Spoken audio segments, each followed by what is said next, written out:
The wind was quiet that evening, but something didn't feel right.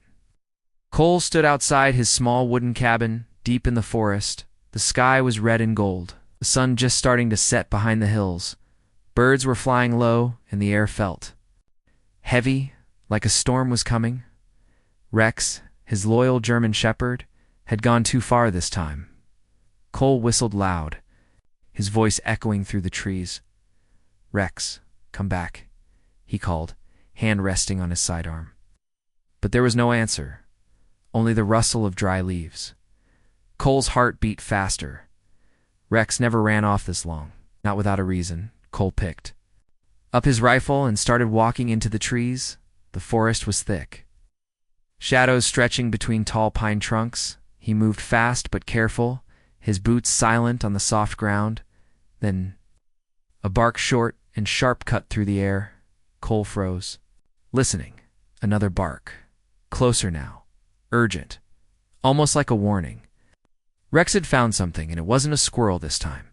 He followed the sound until he reached a small clearing there. Under the orange glow of the setting sun stood Rex. The dog stood still, tail stiff, ears forward, body tense. Something was lying in the grass in front of him. Something large. And strange. Cole raised his rifle slowly, his soldier instincts kicking in. Stepped closer, careful not to make a sound. Then he saw-eyed an alien, half covered in leaves and blood. Its armor was cracked. One arm twisted badly, dark blue blood soaking the grass. It was one of them, an enemy from the last war. The war had ended months ago, but wounds remained, and this was the kind of thing Cole hoped never to see again. Rex didn't bark or attack. He stood beside the alien like he was guarding it.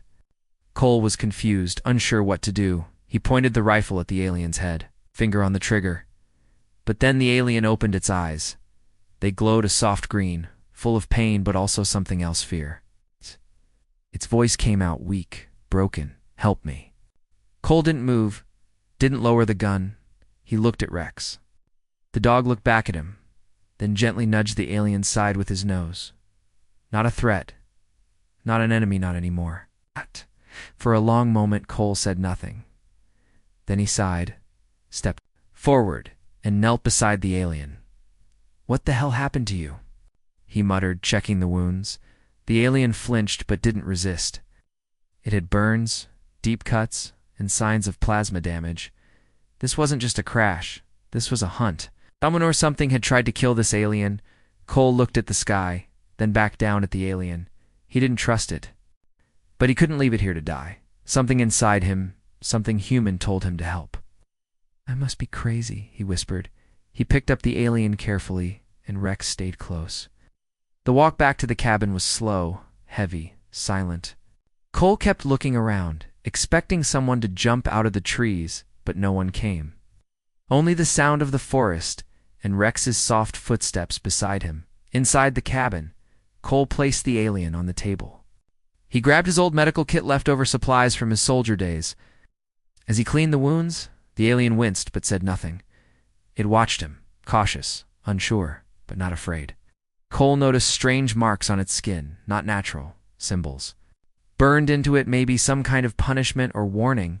Rex lay nearby, eyes watching both of them. Always alert after a long time, the alien spoke again. "Name." Karis. Cole sat down, tired, eyes never leaving the alien's face. He didn't say his name yet. Instead, he just said, "You better not be lying to me." Karis nodded slowly, weak but serious, "Not enemy." He whispered. Cole didn't answer. He just stared, thinking about what to do next. That night he didn't sleep. He sat by the window, rifle in hand, watching the trees. Rex stayed by the alien's side, tail wagging softly in his sleep. Cole didn't understand why the dog trusted the alien, but he did. And maybe that meant something. Something was coming. Something bigger than just one alien. One dog and one man in the woods. And this time, it might change everything. Asterisk, the fire had gone out hours ago. The cabin was dark and cold, shadows creeping along. The wooden walls. Cole sat in the corner, rifle across his lap, eyes barely blinking. Rex slept by the table, but his ears twitched with every sound. And Karis the alien was gone. Cole jumped to his feet, knocking over the chair. He looked at the table empty. Only a trail of dark blue blood remained. A window near the back was open, the night air creeping in. Cole cursed under his breath and grabbed a flashlight. "Damn it, not tonight," he muttered. Stepping outside into the darkness, the forest was still, too still. No crickets, no wind. No movement, only silence. Danger. He followed the trail, the blood glowing faintly under the moonlight. Then he heard its napping branches, heavy breathing, a soft growl. Rex had followed him. Eyes locked ahead, tail low. They found Karis near the edge of a dry creek bed, kneeling in the dirt. His hands were shaking, drawing something on the ground, symbols, strange, alien, glowing softly like they were alive. "What are you doing?" Cole asked, voice low but firm. Karis didn't turn. Instead, he whispered something in his own language, words full of fear. Then he looked up, eyes glowing green in the dark. "Not safe," he said, voice raw. "They will come." Cole stepped closer, rifle lowered but ready. Who's coming?" Karis touched his chest, just above his heart. "Not your enemy. Mine," he said. "I left them. I broke the code. Now I am marked." He pointed to the marks on his skin, the burned-in symbols Cole had seen before. "They used a weapon. In the last battle," he said, "something forbidden. I tried to stop it." Cole narrowed his eyes. He remembered that battle, the screams, the chaos, the black wave of energy that wiped out everything in seconds. Nobody knew what caused it until now. "You're saying they used it on purpose?" Cole asked. Karis nodded slowly. "They blamed your people, but it was them." Cole felt a chill, colder than the night air. If what Karis said was true, the whole war had been built on a lie. "They think I died," Karis said. "But when they find out I'm alive, they will hunt me." He looked up. His eyes filled with something Cole didn't expect. "I didn't know it would kill so many," he whispered. "I tried to warn them. They didn't listen." Cole didn't speak for a moment. He was a soldier. He had seen enemies lie, trick, and betray. But this didn't feel like a lie. This felt like something much worse, the truth. Back at the cabin, Cole cleaned Karis' wounds again. The alien winced, but didn't complain. Rex lay nearby, watching every move. The room felt heavier now, filled with secrets too big for one man to carry. Karis stared at the flickering lantern on the table. "I need to reach a transmitter," he said. "Something powerful, one that can send across systems?" Cole raised an eyebrow. "There's an old uplink tower in the mountains," he said. "It's abandoned, but if the core still works, you might get a signal out." Karis nodded. "Then we must go," Cole sighed, rubbing the back of his neck. He looked at Rex, then at Karis. "I can't believe I'm saying this," he muttered, "but I'm going with you." Karis blinked, surprised. "Why?" Cole stood up, checked his rifle, and gave a half smile. "Because I've seen too many people die for the wrong reasons, if what you say is true. The truth needs to come out." Outside, the sky was still dark, but a distant rumble echoed. Through the forest, Karis looked up, panic in his voice. "They found me," he said. "They are close." Cole grabbed his gear and packed fast. "We leave at dawn," he said. "Until then, we stay low, stay quiet, and pray this place holds." Rex barked once, low and sharp. A signal, a warning. Something moved in the trees. The hunters had arrived. The cabin was no longer safe. And the real journey hadn't even started yet. The wind howled like a warning, but the trees didn't move. Everything was still, like the forest itself was holding its breath. Inside the cabin, Rex growled, not loud, not wild. It was a low, steady sound, like a storm building under the earth. Cole opened one eye from where he sat near the fire. Rifle in hand, boots still on, he hadn't really slept. Rex was standing now, ears sharp, body frozen. Something was wrong, then he heard it too. A faint hum in the distance, like a machine trying to whisper. Not a sound made by animals, not natural, something cold, smooth, and deadly. Cole stood and moved toward the window. Slowly, the trees outside looked normal, but the shadows were wrong. They were shifting ever so slightly, like something was hiding inside them. Get ready, Cole whispered.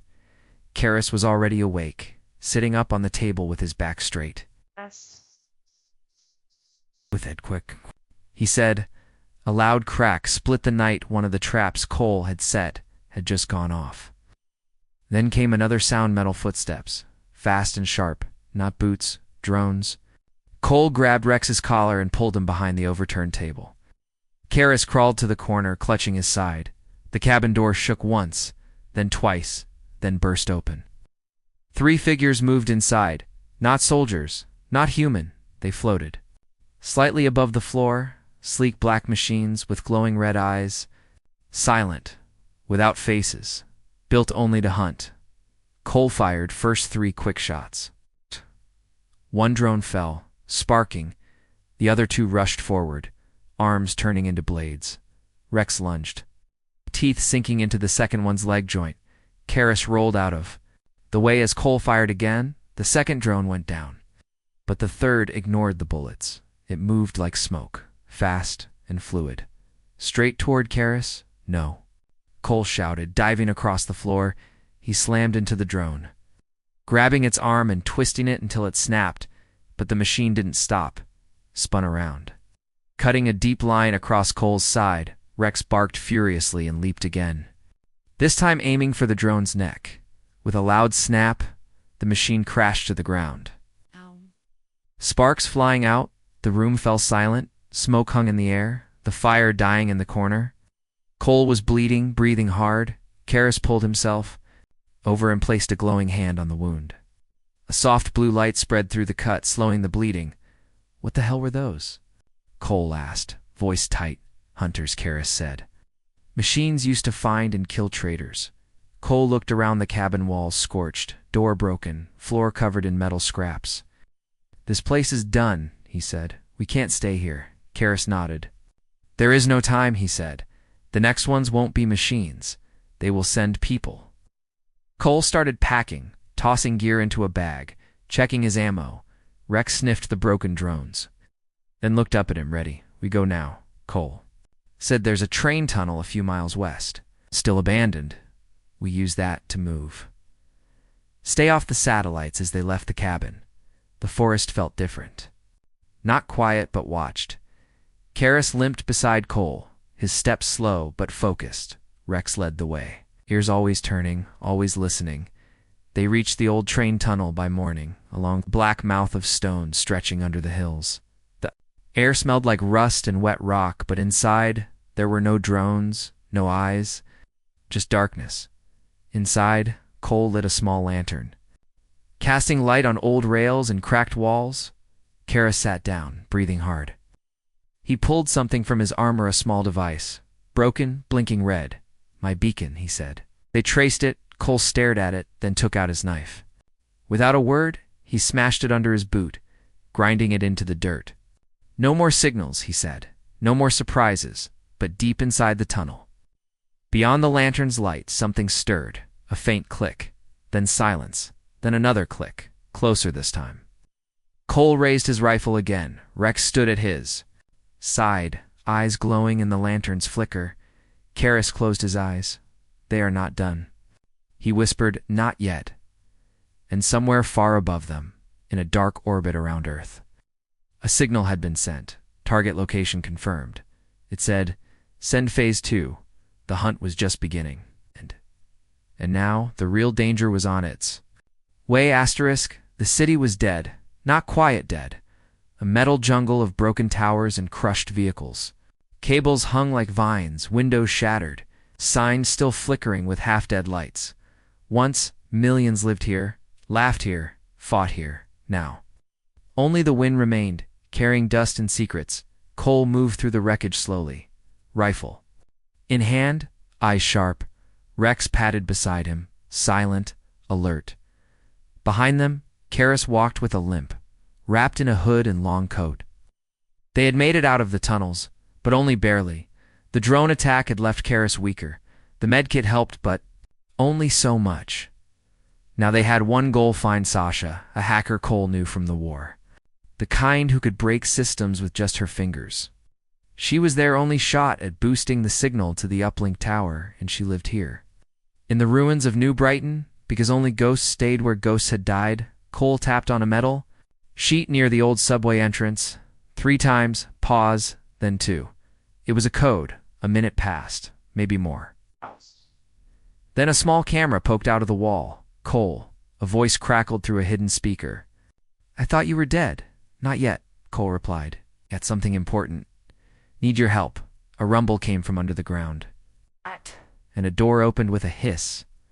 Cole led Karis and Rex inside, down old stairs, through steam and darkness. Then into a hidden bunker filled with lights, wires, and humming screens. Sasha stood at the center, goggles on, tools in hand, short, sharp, and sarcastic.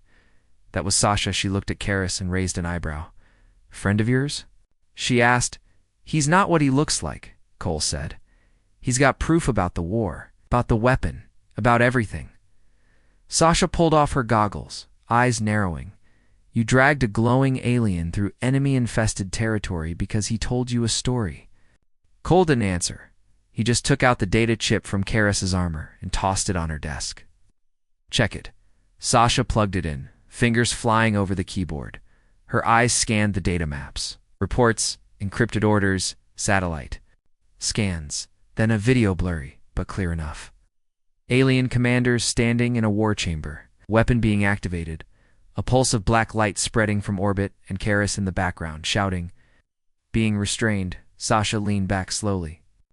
"Holy hell," she whispered, "this ... changes everything." "They blamed us," Cole said. "They wanted a war end. They got it." Sasha nodded, her face pale now. "We can send this to the uplink," she said. "But it's not just about reaching the tower. We need to cut through jammers, boost the signal, punch it through layers of defense." Cole looked at her. "You can do that?" Sasha smirked. "I didn't survive this long by being average." But then Rex growled, low and long. A red light blinked on Sasha's wall motion sensor. "Someone's here," she said. "Upstairs." They killed the lights and took positions. Weapons ready.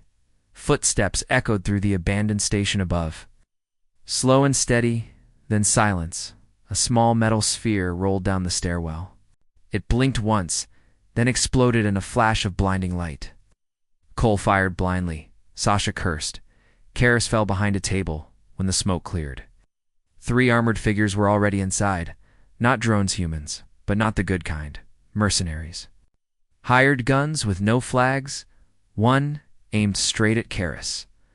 "I want the alien," he said. Voice cold through his helmet. "Rest of you can walk away." Rex didn't wait. He leaped, teeth first. Into the man's arm, the gun fired wildly. Hitting the ceiling, chaos erupted. Cole dropped one with 2 clean shots. Sasha tossed a flash grenade, and the room lit up again. When it was over, the mercs were down. Rex had a gash on his leg, and Karis was shaking. They're tracking. "The data," Sasha said, breathing hard. "They know we accessed it." Cole looked at her. "Can you finish the signal booster?" She nodded, wiping blood from her lip. "Yes, but it won't be safe here anymore." Cole helped Karis up. "Then we go to the tower," he said. "No more hiding." Sasha grabbed a small drive. "This has everything," she said. "We get it to the top. The world sees it all." Outside, the city was still. But something had changed. The hunt wasn't just about Karis now. They were all targets. And if they failed, truth would die in silence. The snow was falling sideways, not drifting, slashing through the air like knives. The mountain path was narrow, the drop deadly. One wrong step, and there would be no second chance. Cole moved first, slow but steady. Behind him, Karis leaned. Against the rocky wall, weak but pushing forward, Sasha brought up the rear, her coat flapping in the wind, eyes scanning every shadow. Rex was the only one who seemed sure. Rex leading the way with nose low and ears high. They were close now. The uplink tower sat just over the next ridge, hidden among white peaks and dead trees. But the cold wasn't the real danger. It was what or whom I'd be waiting. Cole raised a fist, signaling a stop. He spotted something ahead, half buried in snow, a fire patricent. Warm coals still glowing underneath. Someone else was already here. Then came the voice, familiar, sharp, and full of command. "Well, Look who made it. Cole turned fast, rifle raised. Out from behind a large boulder stepped Commander Voss, tall, armored, and untouched by the snow. He didn't aim his weapon, not yet. But his smile was too calm. Too perfect, Voss, Cole said flatly. Didn't expect to see you alive, Voss chuckled, his eyes cold behind his visor. I could say the same. Cole. Sasha stepped beside Cole, gun half raised. What are you doing here? She asked, helping. Voss replied, I've been watching your trail for days. Cole didn't move his weapon, neither did Sasha, but Rex growled. Low and sharp, a warning. I figured you'd try something this stupid, Voss continued. Running around with an alien, chasing ghosts, Kara stepped forward. Wobbling, but firm. This is no ghost, he said. I carry the truth. Voss's face twitched for half a second. Then he looked at Cole, his voice calmer now. You've always been a good soldier, he said, but this isn't your war anymore. You're right, Cole replied. It's everyone's now. There was silence. Only the wind between them. Then Voss sighed, lowered his voice. You don't know what you're playing with, he said. You think the truth will save lives, but sometimes lies protect peace. That's when Cole knew something deeper than instinct. Voss wasn't here to help. He was here to stop them. How long have you known? Cole asked. Since the beginning, Voss replied. I was briefed after. The Battle of Delta Ridge? I saw the footage, read the reports. I agreed to bury it. You helped start the war, Sasha said, her voice shaking with rage. No, Voss said. I helped end it. He finally raised his weapon slowly. I won't let you destroy the peace we earned, he said, even if it's built on ashes.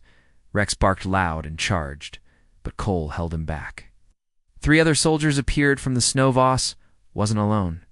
It was a trap. Carefully planned, Cole did the only thing he could. He raised his rifle not to shoot, but to aim it high into the sky. He fired one bright flare round into the clouds. The signal wasn't for help. It was for cover. The flare burst above and triggered the charges Sasha had set earlier. An avalanche roared down the slope behind Voss's men. Snow and ice swallowed the path in seconds, scattering the ambushers. Run, Cole shouted, grabbing Karis and pulling him up the ridge. Rex led the way. Sasha closed behind. Bullets flew past them, but the blizzard gave them cover. By the time they reached the edge of the ridge, Voss was gone, buried or pulled back. They didn't wait to check. The tower stood tall before them now, old, rusted, but alive with blinking lights. Inside, the air was warmer barely, but the silence was loud. Karis collapsed to his knees. Clutching the data drive, we're here, he said, breathless. The world must know. Cole looked back toward the snowstorm. Voss would come again, not with talk, but with fire. This is our last stand, Cole said. No more running. Sasha nodded and opened her gear bag. Let's wake this thing up, she said, and make some noise the whole galaxy can hear. Outside, buried deep beneath the snow, a tracker blinked silently. Voss wasn't finished, not yet.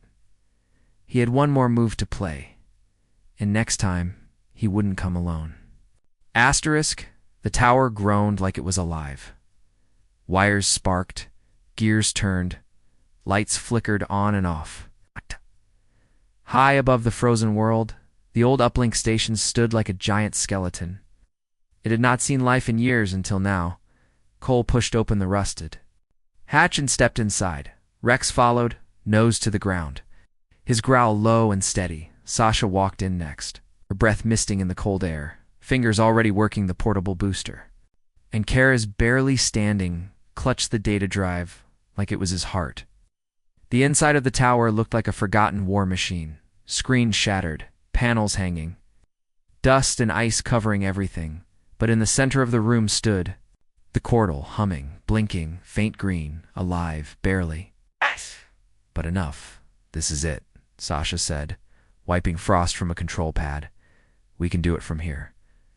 Karis nodded and handed her the data drive.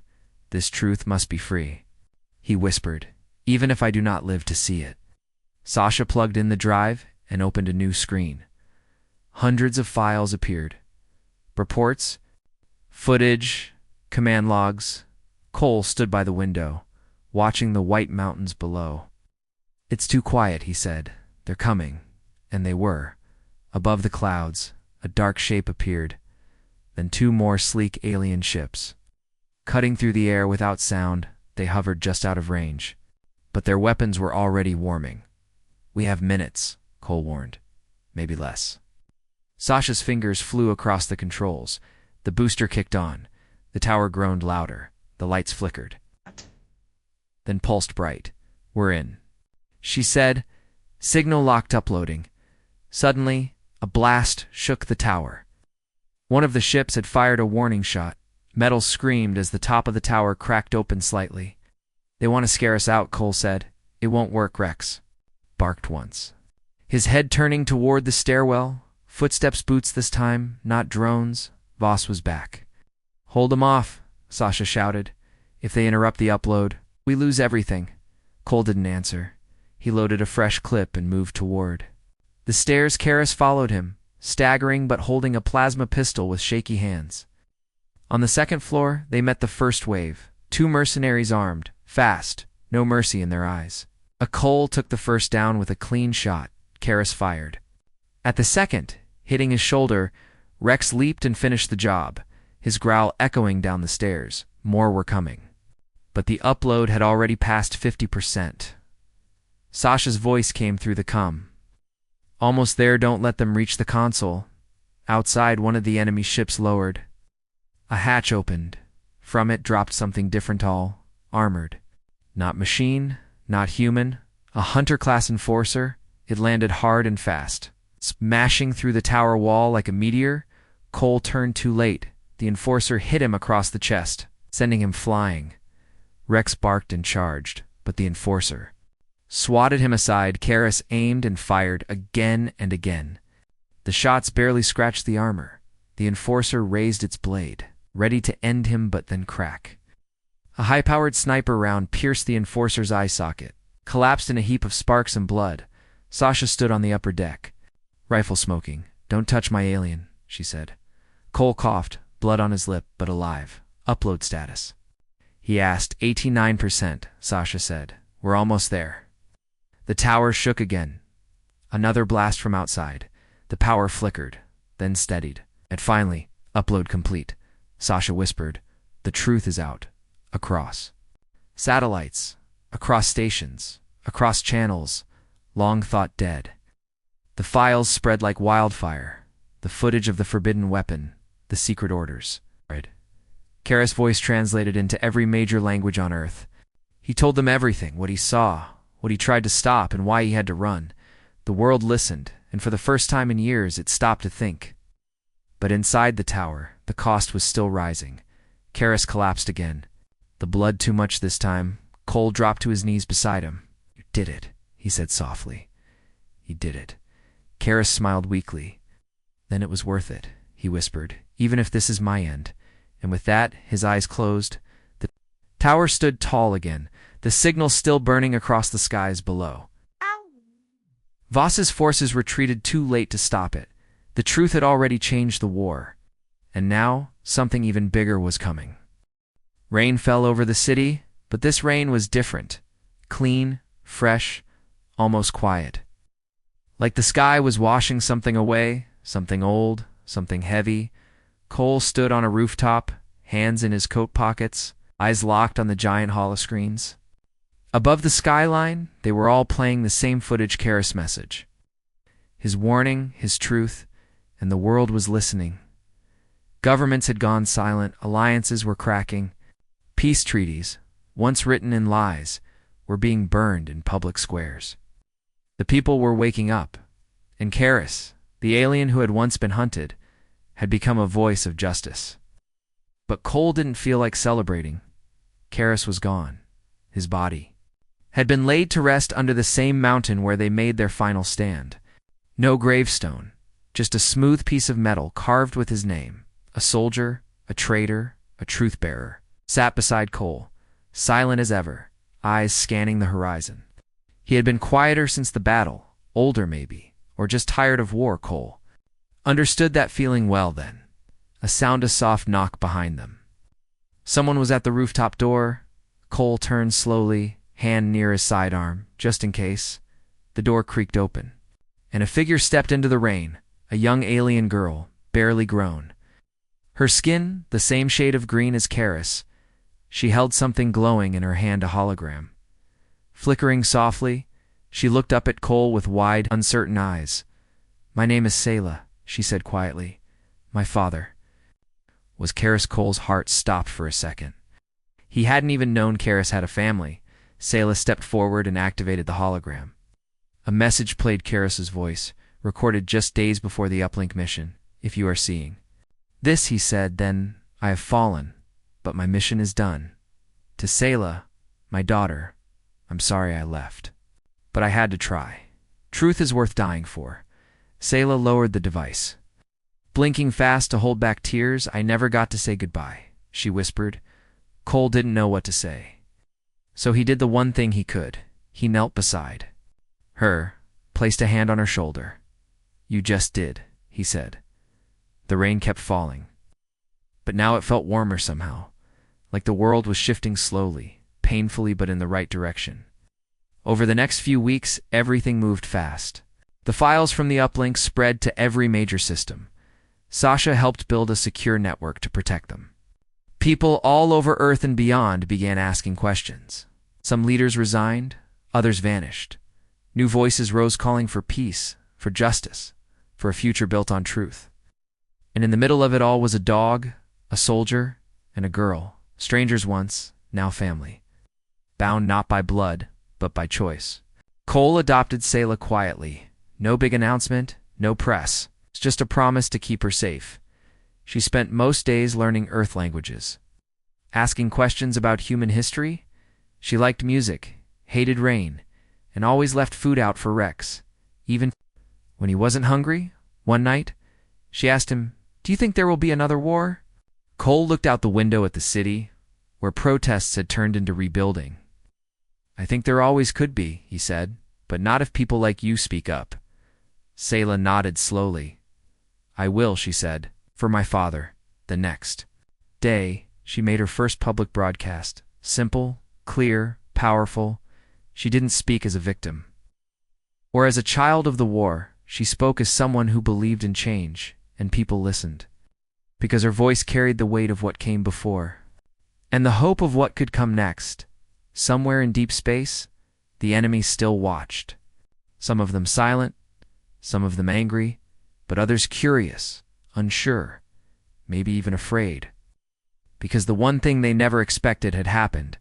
A human and an alien had found trust, had made peace, and had shared it with the stars. Cole stood by the window that night, Rex lying at his feet. He didn't know what tomorrow would bring, but for the first time in years, he wasn't afraid of it.